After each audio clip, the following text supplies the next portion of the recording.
Hi guys, so in this video I'm gonna show you how to fix Instagram not working. First thing, open the settings on your phone, open the apps manager like this. When you open the apps manager on this page, you will find all the apps that you have on your phone. So all what you want to do is just wait a few seconds like this, and after that scroll until you find TikTok app and click on it like this. Click on this force stop here in the top, as you can see. Now after you click on the force stop, all what you want to do now is go to the storage, click on this clear data right here. Let's wait a few seconds.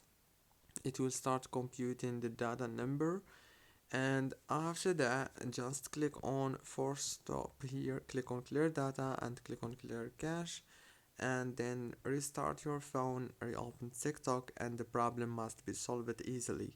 Don't forget to like, subscribe. Thank you for watching.